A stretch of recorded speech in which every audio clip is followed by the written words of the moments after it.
Rüfay səsin gəlir mənim yaxşı ora.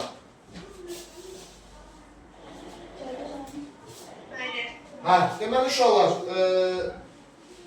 qədim Yunanistandır mövzumuz. Bu mövzunun konspektini də göndərəcəm sizə ayrıca. Yəni izah etdiyim hər şeyin konspektini atacağım. Konspektindən də öyrənə bilərsiniz.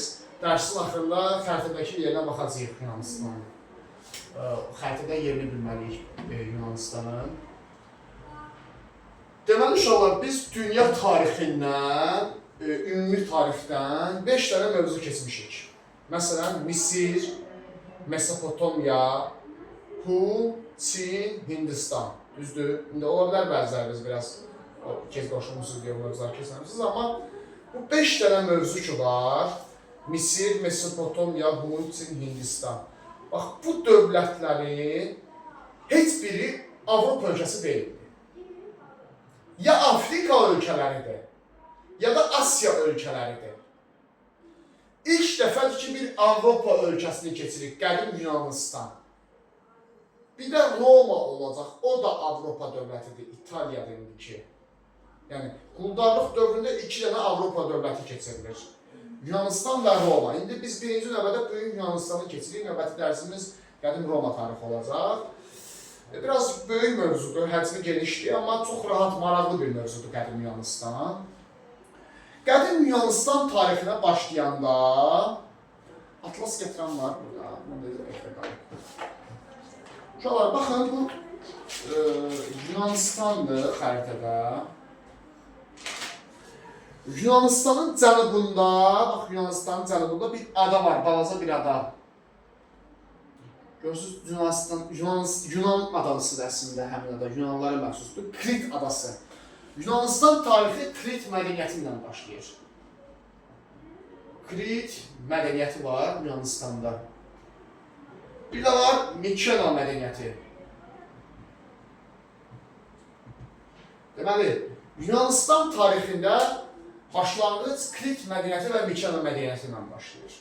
Mədəniyyət yəni ki, dövlətdir deyə əslində. Yəni, deyə bilər, Avropada ilk dövlət Krit mədəniyyəti. Yəni, Krit mədəniyyəti həm də Krit dövləti deməkdir. Başa düşdünüz?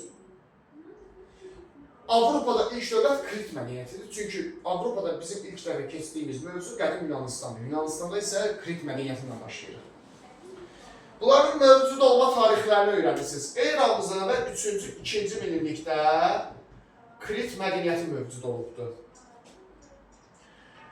Eramızın və 2-ci minillikdə isə sadəcə Mikena mədəniyyəti mövcud olub. Yəni, Krit mədəniyyəti eramızın və 2-ci minillikdə məhv olandan sonra yerində Mikena mədəniyyəti yaranmışdı. Eyni yerdə, Yunanistanın cənubunda hər ikisi. Kritin yerində Mikena mədəniyyəti yaranıb, hər ikisi Yunanistanın cənubunda. Eramızdan əvvəl 2-ci minillikdə Mikena mədəniyyəti yaranıb, 2-ci minillikdə də dağılıbdır. Krit mədəniyyəti və Mikena mədəniyyəti. Yadda saxlaya biləcəksiniz, ayrıca da buna. İndi, Krit mədəniyyətinin məhv olmasının səbəbi vulkan püskürməsidir. Yəni, çox böyük bir vulkan püskürməsi baş vermişdi eramızın 2-ci minillikdə. Və ekranda qaranlıq var, sanki.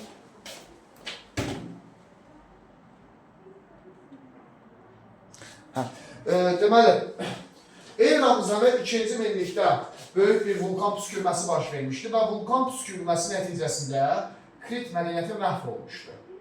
Həm də nəzərə alın ki, Krit adası uşaqlar, gördünüzdə xəritədə düz Aralıq dənizinin şərqində və mərkəzdə yerləşən bir adadır. Hər tərəfi su ilə əhatə olunur. Adadır da Krit adası. Ada olan yerlərdə də hər tərəf su ilə əhatə olunduğu üçün belə təbiət hadisələri baş verir. Vulkan püskürmələri, tektonik hadisələr tez-tez baş verə bilir.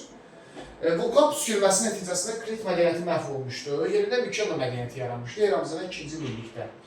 İndi belə bir tayfa var, Axey tayfaları. Axey tayfaları Mikena mədəniyyətini yaratmışdı eramızın 2-ci minillikdə. Krit mədəniyyətinin dağılmasından sonra. Amma Dori tayfaları məhv etmişdi.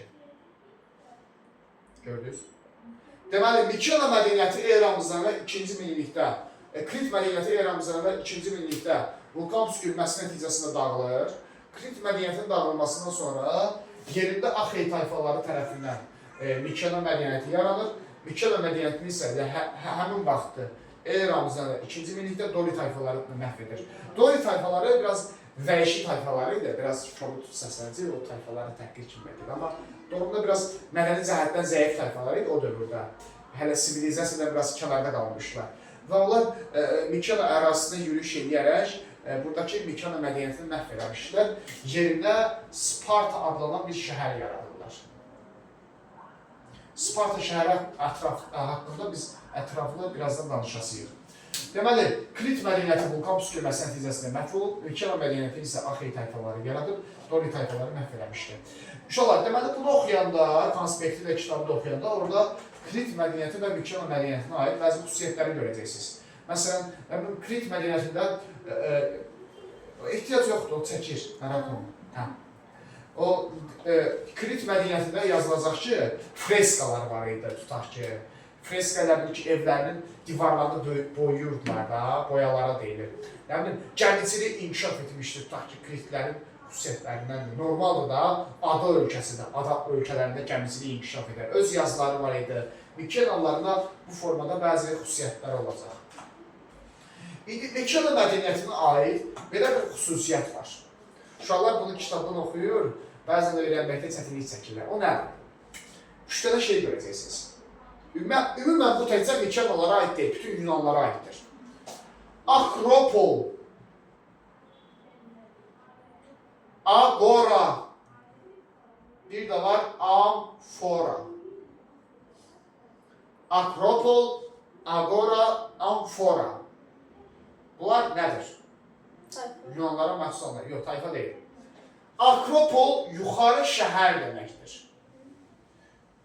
Yunanlar çox gözəl dəbdəbəli şəhərlər tikirdilər. Amma şəhərləri adətən təpələrin başında ucaldırdılar. Dağların başında şəhərlər tikirdilər. Bu onlarda bir ənənə idi. Ona görə buna deyirlər yuxarı şəhər, yəni təpələrin başında ucaldılmış şəhər. Agora nədir? Bazar meydanı. Yəni şəhərdə nə olar? Bazar. Amfora nədir? Qab. Gözəl dar boğazlı qabları var idi. Onlara deyirlər amforalar. Rüfan, səsim gəlir ora. Başa düşürsən bu özəllikliklərimi? Deməli, Yunan mədəniyyətinə, daha dəqiq desək, Mikena mədəniyyətinə aiddir. Akropol, Agora, Amfora. Akropol yuxarı şəhərdir, təpələrin başında ucaldılan şəhər. Agora bazardır, Amfora qabdır. Yəni, şəhərdə bazardır, bazarda qabdır. Bunu necə yadda saxlayacaqsınız? Akropol. Akropolda Agora var, Agorada Amfora var. Yəni, şəhərdə bazar var, bazarda qab var. Başa düşdünüz? Yəni, məntiqlə belə olmalıdır da. Şəhərdə bazar olmalıdır, bazarda qab olmalıdır. Akropolda Agora var, Agorada Amfora var. Başa düşdünüz? Yox. Bu da olur Krit və Mikena mədəniyyətinin deməli, mövcud olması.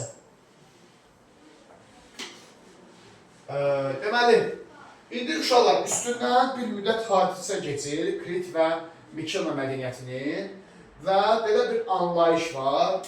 Yunanistanda ilk polislərin yaranması.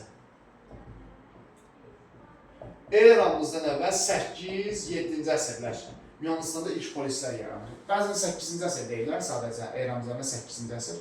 Bəzi nəşrlərdə isə 8-7-ci əsr kimi qeyd olunur. İlk Yunan polisləri. Polis nədir? Bizim bildiyimiz polis deyil bu. Qədim Yunanlar polis deyəndə dövlət nəzərdə tuturdular, uşaqlar.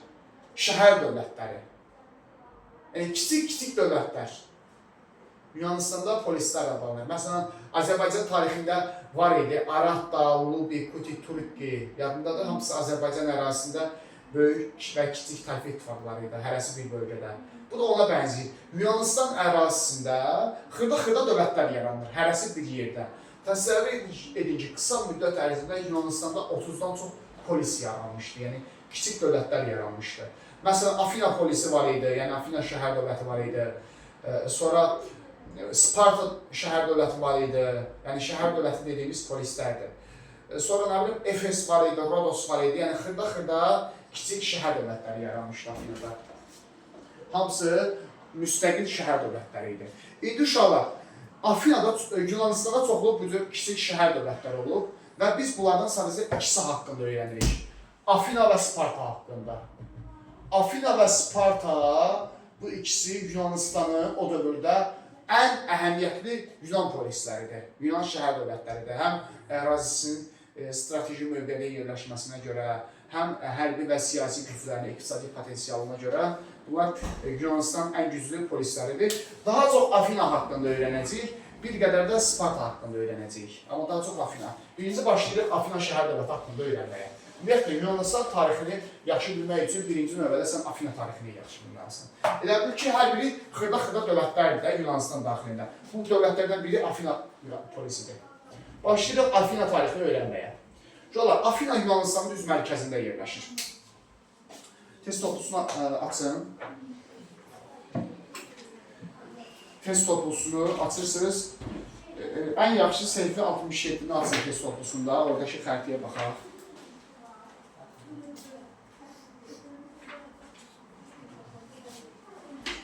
Test toplusunda səhifə. Baxın uşaqlar, 13-cü testdə 4 Yunanistan ərazisidir.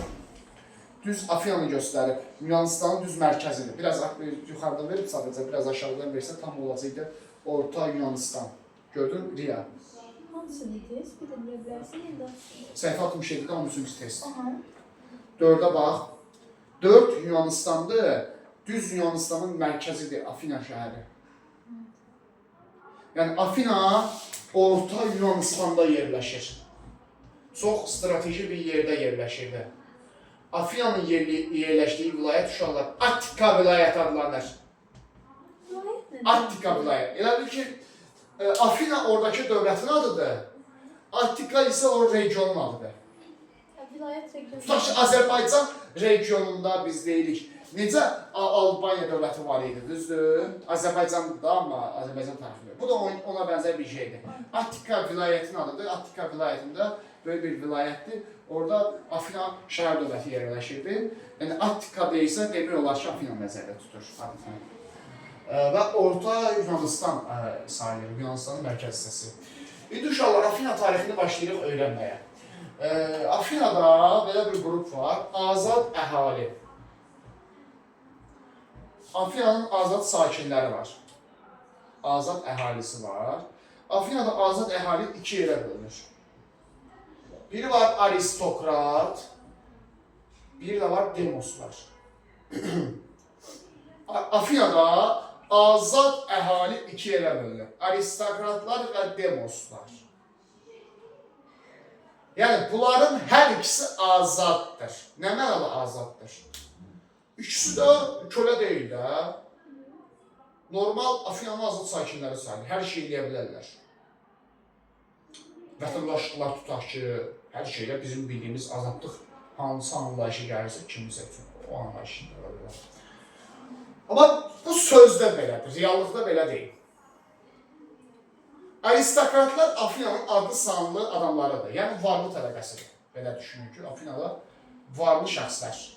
İri torpaq sahibləri aristokratlardır. Adından da bilinir, necə gözəl aristokrat. Əslində indi də bəzi insanların dilində o söz var. O söz, amma hansı insanların dilində var? Daha çox o iri təbəqəyə aid, özünü varlı təbəqəyə aid edən insanların dilində var. Aristokrat, mən özümü aristokrat sayıram. Afina sözü, bu Yunan sözüdür aristokrat. Yəni varlıların hakimiyyəti deməkdir aristokratiya. Adlı sanlı adamlar, Afinanın ən varlı şəxsləri aristokratlardır. Düşünün ki, bütün torpaqlar aristokratların nəzarət altındadır. Bütün vəzifələr aristokratların nəzarətindədir. Dövlətin idarəçiliyi ilə bağlı bütün ciddi qərarları aristokratlar qəbul edirlər. Demos da azaddır, düzdür, aristokrat kimi. Amma Demosun torpağı yoxdur. Demosun vəzifə tutmaq hüququ yoxdur. Demosun xalq yığıncağında öz problemini səsləndirmək hüququ yoxdur. Problem budur ki, Demosun vətəndaşlığı da yoxdur. Yəni şəxsi vəsiqəsi. Bizim belə, onlara görə biraz vətəndaşlıq. Amma adı var ki, azad sakindir, azad əhalidir, aristokratla bərabər hüquqlara sahibdir. Sözdə. Haras bərabər hüquq oldu bunu. O bir anlayış var. Bu gün də yəni, məsələn, azadlıq anlayışı biraz nisbi anlayışdır da, yəni konkret anlayış deyil. Niyə? Çünki mənə görə azadlıq başqasına görə fərqli təcəssüm ola bilər. Tutaq ki, mənim pulum çoxdur, 2 milyon pulum var bir dəqiqə cibimdə, tutaq ki, deyirəm də. Ya mən aristokrat bir adamam, tutaq ki. Neyə biləcəm? Gedəcəm dünyanın ən yaxşı ölkələrini gəzəcəm, dünyanın ən yaxşı şəhərlərini tutaq ki, gəzəcəm. Görsən, ürəyim hara istəyib gəzirəm, rahat, hər yerə pul xərcləyib. Bir də var, tutaq ki, çox yoxsuldur da, yazın, torpağı yoxdur, gəliri yoxdur, işi yoxdur ya da minimum əmək haqqı işləyir, düzdür? Deyir ki, azaddır. Deyirsən ki, yaxşı, sən azadsan, hər şey edə bilərsən. Amma bu cibdə pulu yoxdur, axı, bu necə geçsin Parisi gəlsin? Necə geçsin, Romanı gəlsin? Başa düşdün? Yəni, bu adı da ki, özünü azad bir insan kimi apara bilmir, axı, başa düşdün? Yəni, bu biraz reallıqdır da, tarixi reallıqdır ki, sən cibində pulun olan qədər azadsan. Yəni, pul hər şey deyil təbii ki, amma gördüyümüz kimi pul mühüm bir şeydir yəni cəmiyyətdə. Bu insan azadlığının müəyyənləşməsində ciddi bir rola malikdir. Rüfaya, səsin gəlir ora. Burada bəlkə də onlara azad ona görə deyiblər ki, yəni onların deyirsiniz ki, yəni torpağı yox idi, vətəndaşlığı yox idi. Yəni o baxımdan deyil. Yox, o baxımdan deyil, o baxımdan deyil. Niyə? Niyə? Çünki azad olmayanlar da var. Yəni onlar kimdir? Qullar. Onlar kimdir? İnsan ayaqlılar. İnsanlar qısırlar. Bir də var insan ayaqlı qullar. Bunlar ümumiyyətlə azad deyil. İnsan ayaqlı qullar deyilənə görə qullar. Bunlar o qədər bədbəxtdirlər ki, sahibləri istəyəndə bunları öldürə bilirdi. Bunlara yatmağa yer verilir, yemək verilir, su verilir. Всё. Da nə istəyir? Daha yaşayır da. Deməli, qullar insan ayaqlarla. Onlar ümumiyyətlə azad əhali deyirlər. Yəni, demos onlara baxanda yenə biraz azad əhali sayıla bilir ən azından. Başa düşürsən, nə qədər azad əhali. Yəni, istədiyini ən azından eləyə bilir də. Hə, yəni formal olsa eləyə bilir demos ən azından. Qullar insan ayaqlıdır, qullar ümumiyyətlə azad deyildir. Bunların ümumiyyətlə heç bir hüququ yoxdur. Biz qullar haqqında ayrıca danışacağıq, məsələyə toxunacağıq. Bunları qoyuruq kənara, yəni insan ayaqları qoyuruq kənara. Afinada aristokratlarla demosların mübarizəsindən danışırıq. Demoslar yəni kim oldu? Yoxsul kəndlilər oldu. Düzdür? Kəndlilər, yəni insan ayaqlar kəndli deyil. İnsan ayaqlı ümumiyyətlə quldur. Amma demos kəndlidir, azaddır, sadəcə yoxsuldur. Fərqini başa düşdünüz? İndi Afina yarımından bəri uşaqlar, aristokratlarla demoslar arasında ciddi bir mübarizə gedirdi. Çox gərgin bir mübarizə gedirdi. Bunların arasında bir ziddiyyət var idi. Niyə? Çünki bütün var dövlət, torpaq sahələri, imtiyazlar hamısı aristokratların əlində cəmləşir. Demosların heç bir imtiyazları yoxdur. Yəni, nəyə ki imtiyazları yoxdur? Biz dedik, heç bunların vətəndaşlıq hüququ belə yoxdur. Yəni, o qədər hüquqsuz bir vəziyyətə düşürlər demoslar. Təbii ki, demoslar buna susmurlar. Və demoslar daim öz hüquqlarını tələb edirlər. Aristokratlardan müəyyən güzəşt tələb edirlər ki, bizə də güzəşt verin də, bütün torpaq sizdədir, vəzifə sizdədir, xalq yığıncağını təmsil olmaq sizdədir, biz hüquqsuz bir vəziyyətdə qalmışıq. Buna görə də aristokratlar və demoslar arasında bir ziddiyyət var, bir mübarizə var. Və vəziyyət gərginləşməyə başlayır Afina yaralanından sonra və elə bir həddə çatır ki, demoslar hücum edib aristokratların malını mülkünü qarət eləməyə başlayırlar. Var dövlətini qarət eləməyə başlayırlar. Hətta aristokratların həyatına xəsarət edirməyə başlayırlar. Niyə? Çünki demos o qədər bezib ki, o qədər problemləri var ki, bunun gözə işinə görmür. Öz qəzəbindən eləyir də, başa düşdünüz onu. Hətta düşünün ki, vəziyyət elə bir həddədir ki, demoslar aristokratların torpağına əkib becərməyə götürür. Amma bəzən aristokratlara olan borclarını ödəyə bilmirlər. Borclarını ödəyə bilmədikləri üçün aristokratlardan borc götürürlər, borclarını ödəyə bilmirlər. Borclarını ödəyə bilmədiyi üçün köləyə çevrilirlər. Amma halbuki bu qul olmalı deyil, axı bu insan ayağı olmalı deyil. Yəni azad olmayanlar demişdi də elə onlardan. Borclarını ödəyə bilmədiklər. Və belə olanda demoslar aristokratların üzərinə hücum eləməyə başlayır, torpaqlarını, var dövlətlərini qarət etməyə başlayır. Bunlar arasında mübarizə şiddətlənir. Və nəticədə aristokratlar belə bir qanun qəbul edirlər. Eramızdan əvvəl 7-ci əsr Drakon qanunları qəbul edilir. Aristokratlarla demosların mübarizəsinin gedişində qəbul edilmiş ilk qanundur. Eramızdan 7-ci əsr Drakon qanunları. İli də var, Eramızdan 621-ci il. Drakon qanunları qəbul edilir. Drakon qanunları nədir? Bu uşaqlar, bu aristokratın xeyrinədir. Aristokratın xeyrinədir. Drakon qanunları. Drakon qanunlarını oxusaz, Drakon qanunları haqqında belə bir cümlə var. Bu qanunu aristokratlar qəbul edirlər, yəni varlılar. Öz xeyirlərinə qəbul edirlər. Drakon qanunlarında yazılıb ki, Drakon qanunları aristokratların həyatını və əmlakını qoruyurdu.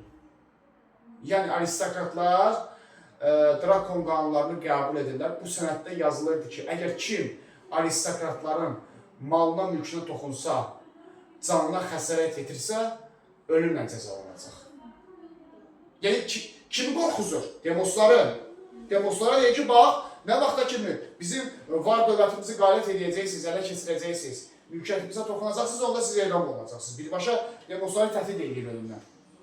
Hətta Drakon qanunlarını kitablarda da yazılıb, mürəkkəblə yox, qanla yazılmış qanunlar adlandırırdılar. Mürəkkəb nə deməkdir? Qələm.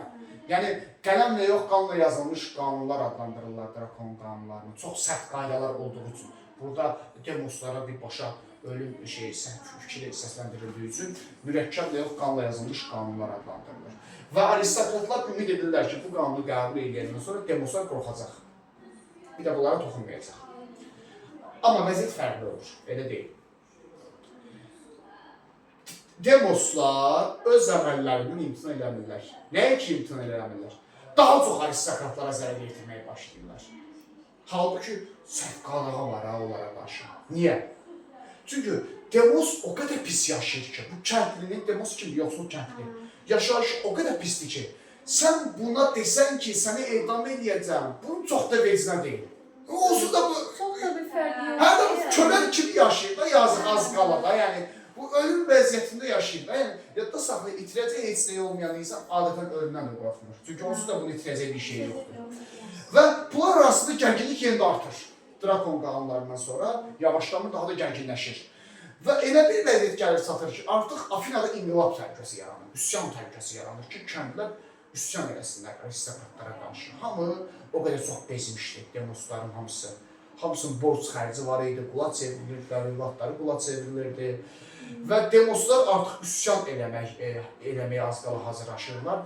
Belə bir anda hər şey birdən-birə dəyişir. Solon islahatından. Eramızdan da 594-cü il. Solon islahatı keçirilir. Deməli, birinci Drakon qanunları qəbul edilmişdir 7-ci əsrdə, eramızdan da 7-ci əsrdə. Sonra Solon islahatı keçirilir eramızdan da 594-cü ildə. Çox gözəl bir islahatdır. O dövr üçün doğrudan da yaxşı bir islahatdır. Solon uşaqlar aristokratdır. Solon adamın adıdır. Solon islahatı.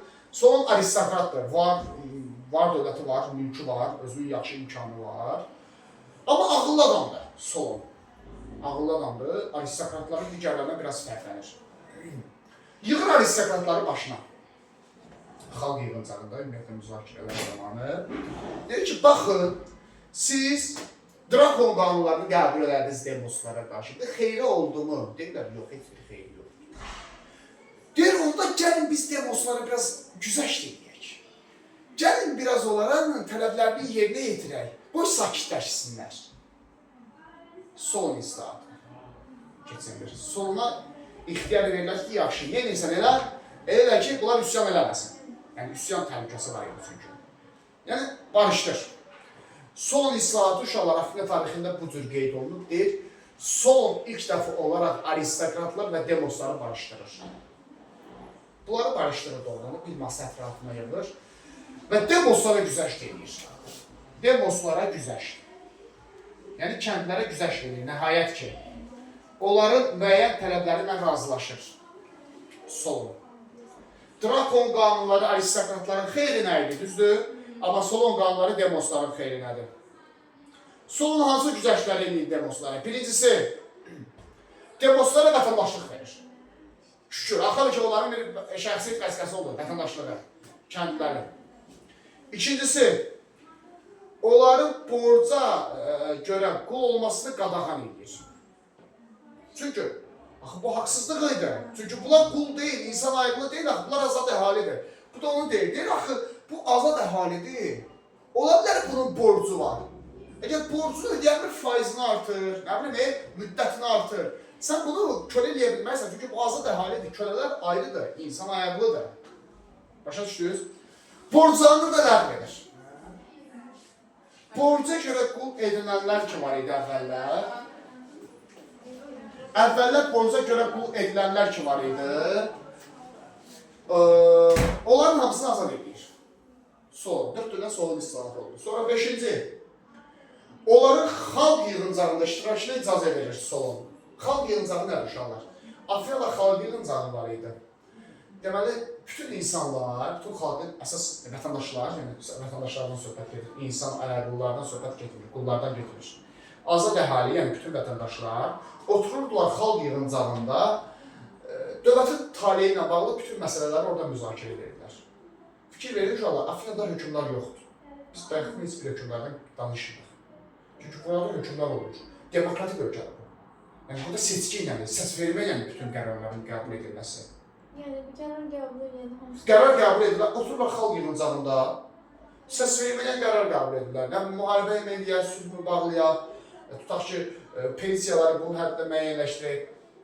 Hansı qərar çıxdısa, hansı məsələ səs çoxluğunda qalib gəldirsə, qərar qəbul edilir. Özü necə, özəl bir idarəetmə, şəffaf bir idarəetmə sistemi var idi. Afinalılara. Buna deyirlər xalq yığıncağı. Amma problem budur ki, Afina yarananda xalq yığıncağında sadəcə aristokratlar iştirak edə bilirlər. Demoslar orada vəzifə ümumiyyətlə iştirak edə bilmirlər. İndi Solon onlara güzəşdirir ki, bunlar da vətəndaşdırsa, axı onlara vətəndaşlıq verdi Solon. Qoy onlar da xalq yığıncağında iştirak edə bilsinlər. Çünki fərqi nədir? Aristokratsan ya demossan. Yəni varlı da olsan, kasıb da olsan, sən xalq yığıncağında iştirak edib öz fikrini bildirə bilərsən. Çünki bu dövlət sənindir, sən onun vətəndaşısan. Başa düşdünüz?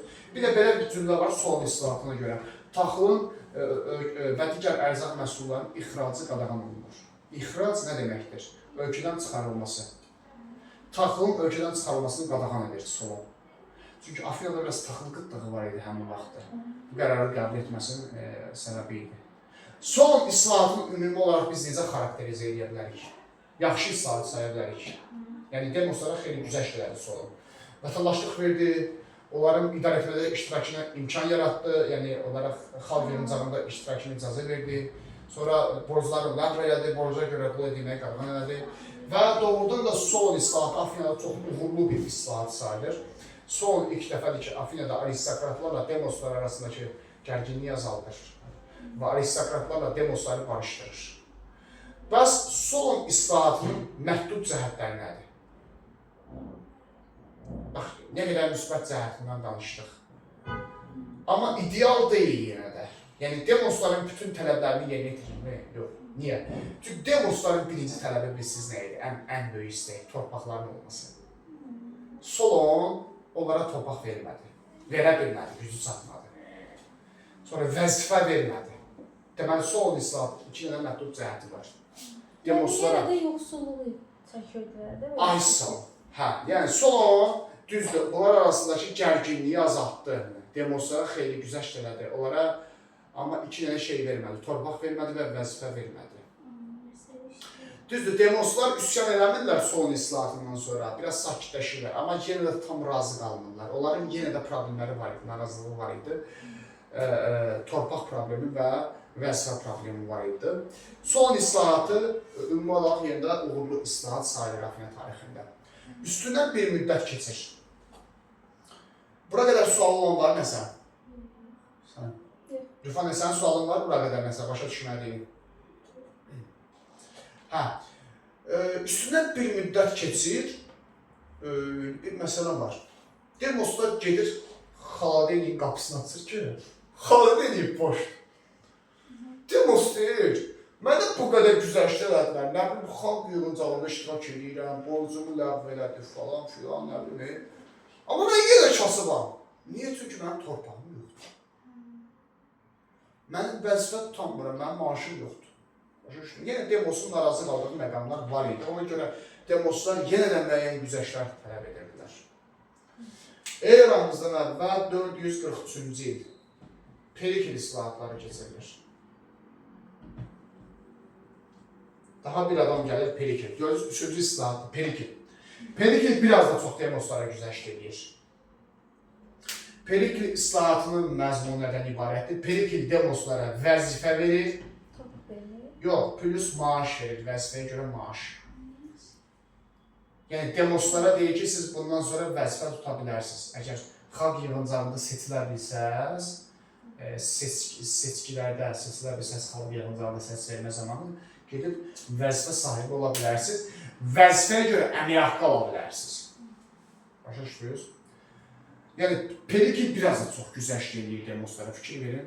Hətta Periklin islahatı o qədər uğurlu bir islahat sayılır ki, Periklin dövrünü, yəni eramızın 5-ci əsri, Afinada demokratiyanın çiçəklənməsi dövrü adlandırırlar. Yəni çiçəklənmə nə deməkdir? Lap inkişaf eləməsi. Afinada Periklin dövrü demokratiyanın lap inkişaf etdiyi zirvə dövrüdür. Yaxşı uşaqlar.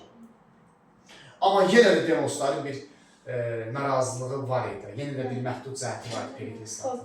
Torpaq. Torpaq vermir. Vaş, torpaq vermir axı. Bu torpaq problemi heç vaxt həll olmuyor uşaqlar. Bu elə bir problem idi ki, çünki sən torpağı necə verə bilərdin demosa? Varlığı alıb verə bilərdin. Torpaqlar çünki aristokratların əmrindədir. Tamam, aristokratlar çox güzəşt elədilər. Solon islahatını güzəşt elədilər. Perikl islahatını güzəşt elədilər. Amma aristokratdan nə qədər güzəşt qoparsan da, heç vaxt onun mülkünə toxuna bilmərsən səni, ona imkan verməzsən. Ona görə də heç vaxt torpaqla təmin edilmir demoslar. Bu problem həmişə olduğu kimi qalır və heç vaxt da həll edilmir. Bizim eranın düz 17-ci, 18-ci əsrinə qədər heç vaxt kəndlərin demək olar ki, sərbəst şəkildə torpağı olmayacaq onsuz da. Kapitalist münasibətlər formalaşana qədər kəndlər heç vaxt azad torpaq sahibi ola bilməyəcəklər. Yəni, bu problem 2000 bundan sonra davam edir. Amma qalan bütün problemləri həll oldu. Artıq aristokratlarla bərabər hüquqlara maliklər. Vətəndaşlıqları var, xalq yığıncağında iştirak edir, vəzifə tuturlar, maaş alırlar falan filan. Okey, Drakon qanunları, Solon qanunları eramızda 594 və Perikl qanunları. Drakon qanunları aristokratların həyatını və mühakimini qoruyurdu, onların xeyrinə idi. Solon islahatı və Perikl islahatı isə demoslara müəyyən güzəştlər həyata keçirmişdi.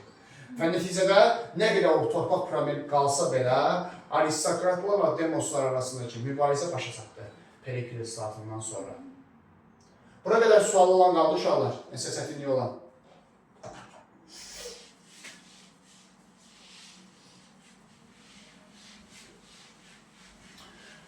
Bu oldu uşaqlar, Afina tarixi. Yunanistanın mərkəzində Afina tarixi. Hə? Bəs qullarla bağlı. Onlar həmişə qul olaraq qalırlar. Onlar ümumiyyətlə hüquqları təmin edilmiş.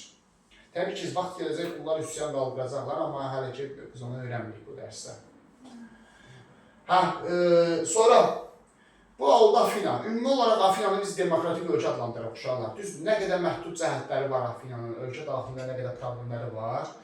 Demoslar, aristokratlar məsələsi falan, amma gəlin bir məsələni nəzərə alaq da. Afinada demoslar öz problemlərini işıqlandıra bilirdilər, öz problemlərini səsləndirə bilirdilər. Və onların problemi gec də olsa həll olunur, düzdür. Bax, bu Afinanın necə mükəmməl bir mədəniyyətə sahib olduğunu göstərirdi.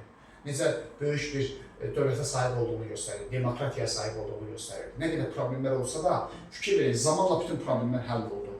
Problem ola bilər, hər bir cəmiyyətdə, hər bir dövlətdə problemlər olur. Əsas məsələ həmin problemlərin həll edilməsidir, düzdür, insanların səsini eşidilməsidir. Afinada bu eşidildi, gördüyünüz kimi.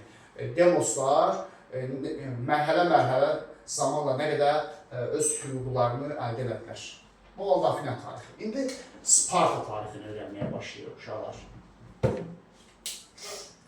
İndi Sparta tarixini öyrənirik uşaqlar.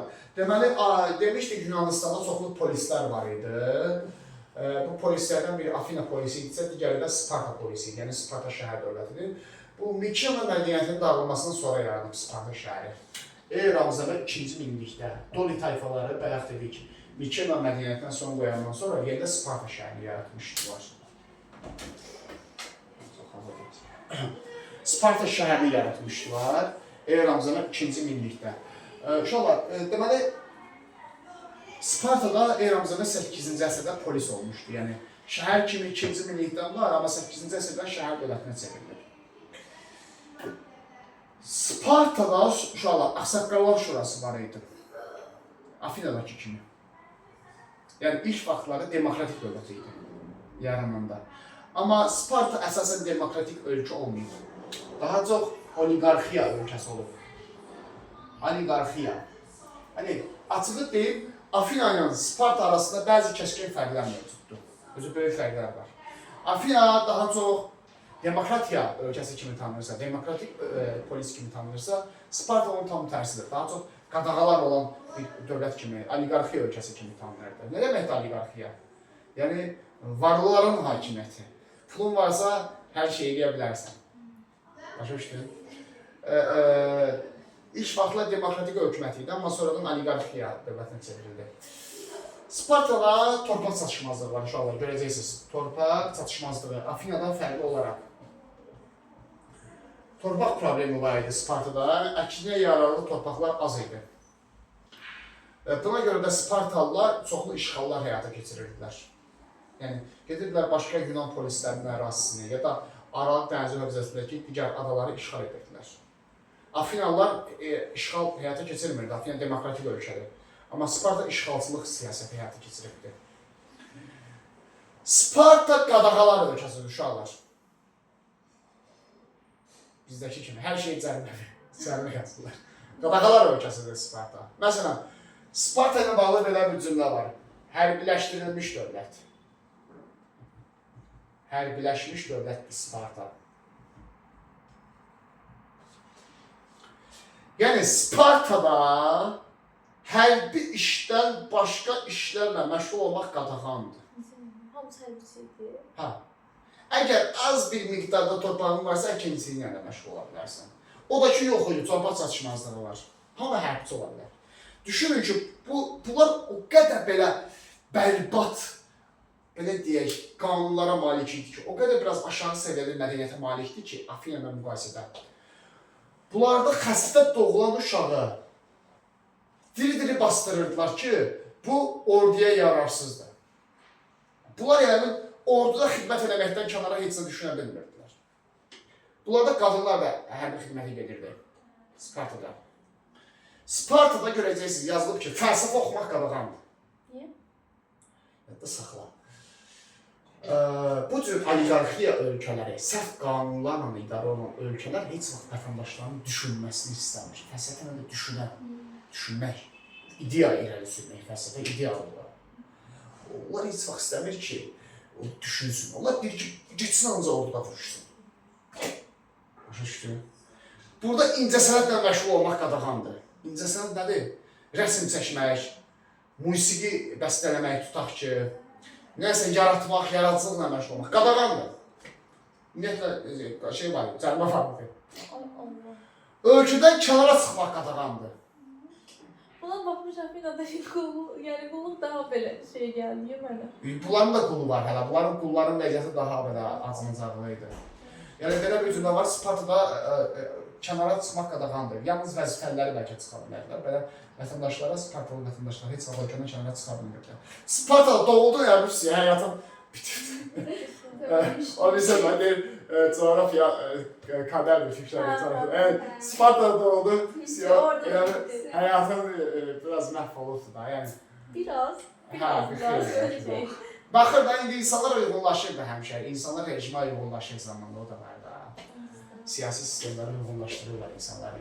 İndi, deməli, Spartalılar ölkədən kənara çıxa bilməz idilər. Onların ölkəni tərk eləməsi ümumiyyətlə qadağandır, qadağalar mövcuduydu.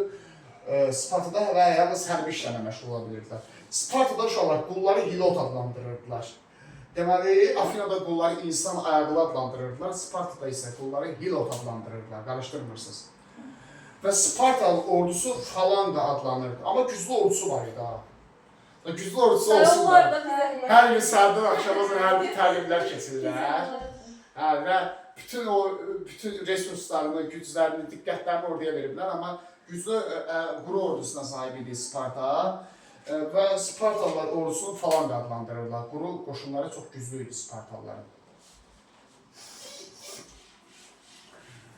Bu oldu Sparta tarixi. Buna bağlı sualın qalmadı. Sparta nisbəti nasıl? Nə olur? Sonra. Bunların axırı gələcək bir müddət sonra. Əvvəla gəlirik Yunan-İran müharibələrinə. Belə bir müharibə var. İran dediyimiz dövlət uşaqlar Əhəməni dövlətidir. Azərbaycan tarixində biz Əhəməniləri keçmişik ayrıca. Eramızdan əvvəl 500-449 məşhur Yunan-İran müharibələri baş vermişdi. Deməli uşaqlar, Əhəməni biz keçmişik və onu da demişik ki, Əhəmənilər dünya tarixinə gəlmiş böyük imperiyalar, quldarlıq dövründə yəni, şərqdə formalaşmış böyük bir imperiyadır. Əhəməni imperiyası. Və fikir verin, xəritələri açsın səhifə 67-də, 65-dəki xəritəni açsın ən yaxşısı.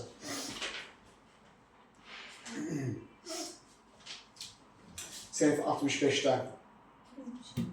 Baxın, İran ərazisi görürsünüz, deməli, İranda Kiçik Asiya əraziləri də ələ keçirilmişdi.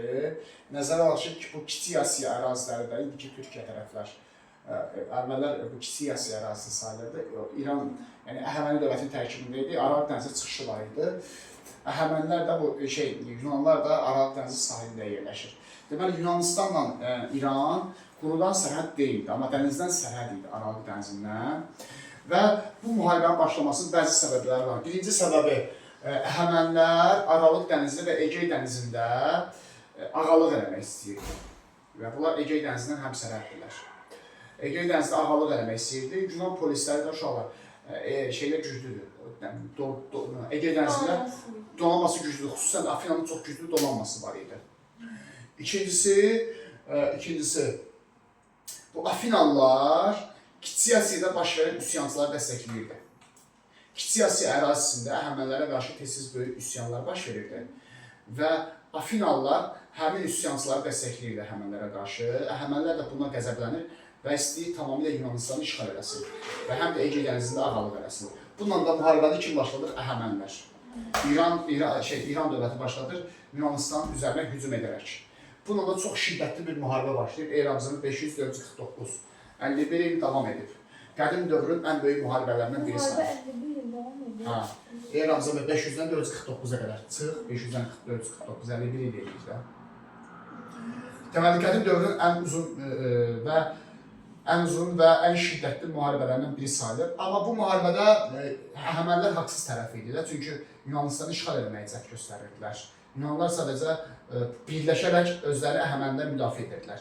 Yunanistan tarixinin uşaqlar şanlı səhifələri sayılır Yunan-İran müharibələri. Çünki təsəvvür edin ki, bütün Yunan şəhər dövlətləri öz azadlıqlarını qorumaq uğrunda birləşirlər. Bəs o 51 döyüş davam edəndə nəsə əldə edə bildilər? Təbii ki, deyəcəyik. Deməli, məsələn, bax, Afina və Sparta deyirik ki, ən böyük iki Yunan polisidir də, düzdür. Normalda bunlar arasında rəqabət var idi da, amma birləşirlər. Əhəməniyə qarşı, nə bilim, Rodos olsun, Efes olsun, bütün Yunan polisləri Əhəməniyə qarşı bir ittifaqda birləşirlər müharibə başlayan kimi. Bunlar arasında 4 dənə döyüş olacaq. Eramızda 490-cı il Marafon döyüşü, Eramızda 480-ci il Fermopil döyüşü, Eramızda 480-ci il yenə Salamin döyüşü, bir də eramızdan əvvəl 479-cu il Plateya döyüşü. Deməli, 4 dənə döyüş uşaqlar. Marafon, Fermopil, Salamin, Plateya. İlk döyüş olacaq Marafon döyüşü. Müharibə 500-dən başlayıb, eramdan əvvəl 500-dən, amma ilk döyüşlər Marafon döyüşüdür. Marafon döyüşü Yunanlar üçün çox böyük əhəmiyyətə malikdir. Yunanlar Əhəməniləri Marafon düzündən qovmalıydılar. Marafon düzü də uşaqlar Afinaya yaxındır. Marafon döyüşündə Yunanlar çox əhəmiyyətli bir qələbə qazanırlar. Birləşərək Yunanlar çox əhəmiyyətli bir qələbə qazanır. Özdə bu dövrlər Əhəmənilərin qüdrətli dövrüdür. Birinci Daranın dövrüdür. Əhəmənin şahı birinci Daranın dövrüdür. Ən qüdrətli Əhəməni hökmdarıdır. Və çox çətinliklə olsa Əhəməni qoşunlarını qalib gəlirlər. Bu xəbər o qədər gözəl bir xəbər olur ki, Yunanlar üçün. Qalib gələn Yunan əsgərlərindən biri bu gözəl xəbəri istəyib Agoraya çatdırsın, yəni bazara çatdırsın, insanlara çatdırsın. Marafon düzündən dayanmadan bazar meydanına doğru 42 kilometr qaçır. Yunan əskəri bu möhtəşəm qələbə xəbərini hamıya çatdırmaq üçün, vətəndaşlara çatdırmaq üçün və Agoraya çatır, bazar meydanına çatır və qışqırır ki, biz qalib gəldik. Orada da bir partiyolik yazın. Bu əskər, döyüşdən sağ çıxmışdı, gəldi burada öldü. Sevincindən oldu. O 43 kilometr qaçmıyor. Döyüşdən qaçıb öldü. İndi onun adını əbədiləşdiriblər, həmin marafon düzündəki döyüşün adını əbədiləşdiriblər. Bugün Olimpiya yarışlarında marafon qaçışı var. 42 kilometrlik. Odur da. Amma Yunanlar da dupdur burada, qələbə qazanıbdır, Əhəmənlər üzərində böyük bir qələbə qazanıb. Amma Fermopil döyüşündə Əhəmənlər qalib gəlir. Yunan qoşunları ağır məğlubiyyət uğrayır. Çox ağır bir şeydir Fermopil döyüşü. Çox ağır bir məğlubiyyət idi Əhəməni qoşunları üçün. Fermopil döyüşü və Fermopil döyüşündə Yunanlar ağır məğlubiyyətə uğrayırlar və Orta Yunanistan işğal edilir. Afina. Yəni Afina, Ahisal. Afina Əhəmənilər tərəfindən işğal edilir. Orada bir Yunan ordusunun rəhbəri var, Leonid, əslən Spartalıdır. Yadda saxlayarsınız, bax Fermopil L ilə bitir, Leonid L ilə başlayır. L. Fermopil döyüşündə Yunan ordusundan Spartalı Leonid rəhbərlik edirdi. Bunun məğlub olsalar da bunun filmini çəkiblər, 300 Spartalı filmi. Burada satqınlıq halı baş verir. Əhəmənlər gecəykən Fermopil keçidindən hücum edirlər gizli şəkildə. Yunanlar orada tələyə düşür, qaça bilmirlər. Leonidlə 300 əskəri bir yerdə, postda dayanan bir əskər, 20 min nəfərli İran qoşunları gəlir. Bunlar da 300 nəfər qılıncları çəkirlər, Əhəmənlər ordusunun üstünə hücum edirlər. Belə bir maraqlı tarixi var. Yəni qaçmırlar. Doğrudan da bu mənbələrdə qeyd olunub, döyüşürlər o 300 nəfər əskər, hamısı da həlak olur. Leonid də əskərlərin qabağında gedirdi. Yəni hökümdar özü sən qabaqda gedir, əskərlər də ruhlanır axı. Yəni hökümdar vuruşursa mən də vuruşaram. Amma ölür hamısı və Orta Yunanistan itirilir. Amma Fermopil döyüşü həm də nə qədər burada uğursuz olsalar da, uduzsalar da Yunanlar üçün bir növ qələbəyə ruh yüksəkliyi yaradır. Çünki Yunanlar daha da çox ayağa qalxırlar Fermopil döyüşündən ki, biz bu müharibəni udmalıyıq. Çünki o 300 Spartalının orada o qəhrəmancasına həlak olması bir Yunanlarda ruh yüksəkliyinə səbəb olur. Salamin döyüşündə Yunanlar qələbə qazanırlar və Orta Yunanistanı azad edirlər. Deməli, Fermopildə itirdiklərini Salamində dərhal geri qaytarır Yunanlar. Yəni 480-də itirirlər, eramızda 480-də Fermopildə uduzub, 480 Salamində yenidən qalib gələrək Orta Yunanistanı azad edirlər. Bir də Plateya döyüşü, burada da Yunanlar qalib gəlirlər və Əhəmənləri tamamilə Yunanistandan qorurlar. 4-cü döyüş. Deməli, Marafon eramızda 490, Fermopil və Salamin hər ikisi eramızda 480-ci il, Plateya eramızda 479-cu il. Bir də Fermopil döyüşündə Əhəmənlər qalib gəlib. Qalan bütün döyüşlərdə Yunanlar qalib gəlmişdilər. Müharibə də ümumi olaraq eramızda 449-cu ildə Yunanların qələbəsinə başa çatacaq. Yunan-İran müharibələri nəticəsində Yunanlar Əhəmənləri qalib gəlir. Özü də Əhəmənlərin çox qüdrətli bir dövrü idi və öz müstəqilliklərini qoruyub saxlamağa bacarırlar. Əhəmənlərə Egey dənizində hərbi donanma saxlamaq hüququndan məhrum olurlar. Bunu dayandırır.